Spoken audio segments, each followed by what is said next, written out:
All right, let's create a vision board to guide us on our path to finding our symbols, finding their meaning, and really paying attention to what we're attracted to naturally, what color palettes, what imagery, etc.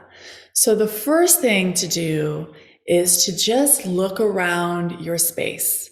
Look around your home, look around your workspace, look around your studio, look around your wardrobe, look around the books that you're attracted to, the art on your walls, the altar spaces you create, the collections that you gather, and any natural materials like plants or flowers that you cultivate and tend to, or maybe just your neighborhood where there are trees and bushes that you love.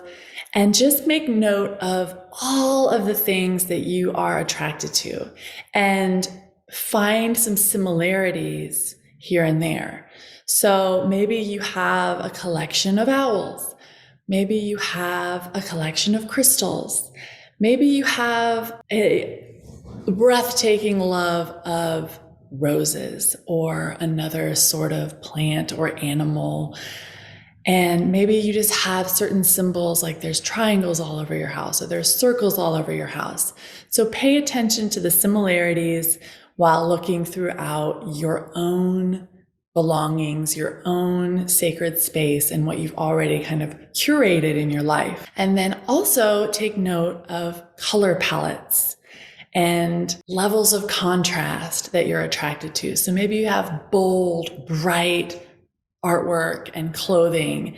Maybe you have textural and natural materials all around you. Maybe you have warm colors. Maybe you have cool colors.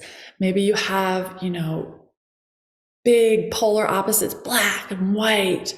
Maybe you have ranges of gray or, creams or neutrals. So pay attention to what you already have curated around you. And hopefully those things are authentically representing who you are. And if for some reason you're kind of like, oh, none of this stuff feels like me, and I need, to completely redo my entire world to feel authentic to me, that's totally fine. So if you can't really make connections to your physical space, maybe you're in transition, maybe you are redefining who you are, then take this opportunity to explore, start fresh and, kind of come at this with new eyes. So wherever you are, take note, and then that will lead you to begin a vision board. And you can do this like, old school, hang up a bunch of things on a space on a wall. Maybe you gather some artwork and some objects together and create a little altar that is used as a vision board or a space to kind of bring together your inspiration. Or maybe you use Pinterest or Canva or some online program to gather all of the information together to allow you to have one place to come to when you are thinking about creating work for this course. So I'm going to share my screen. So I have created a vision board on Pinterest, and I have compiled color palettes and different imagery that I'm really drawn to in a beautiful curated space. So I'm really attracted to snakes, butterflies, roses, Egyptian imagery, flames, cosmos, crystals, Tibetan flames, and clouds.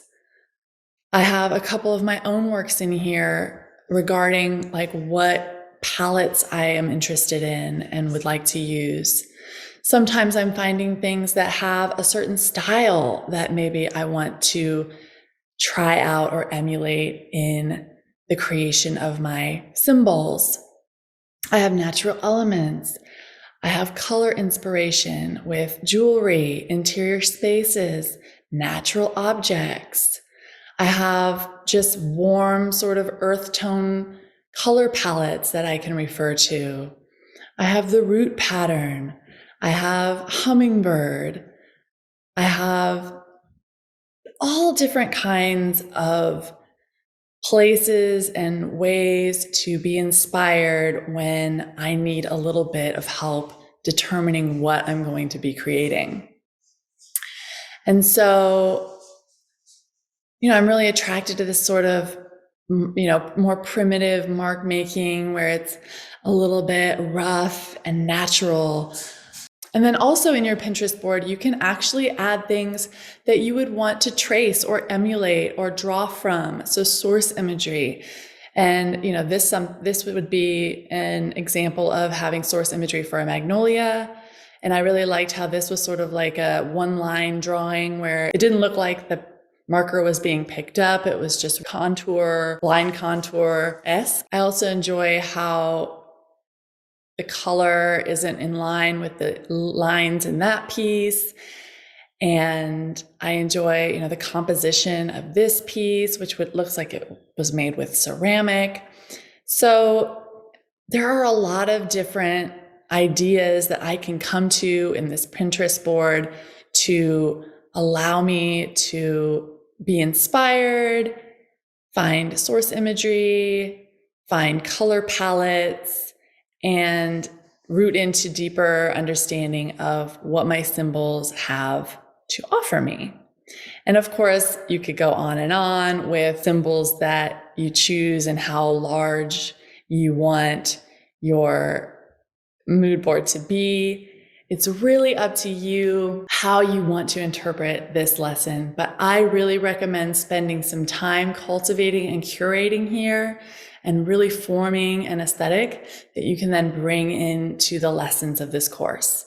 And maybe as time goes on, you'll want to create a new mood board or a vision board specific to a certain lesson, which is also wonderful. Over time, maybe you will evolve and your aesthetic will change. So just honor that and allow for change and, interpretation to just flow. And then from there, sitting with the symbols that you choose, looking at the imagery and finding meaning.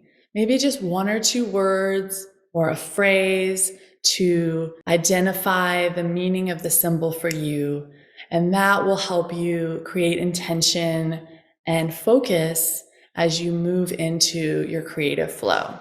So that's what you got to do first. And then we'll start making. And from there, we just make. And we get to ride the wave of creativity together.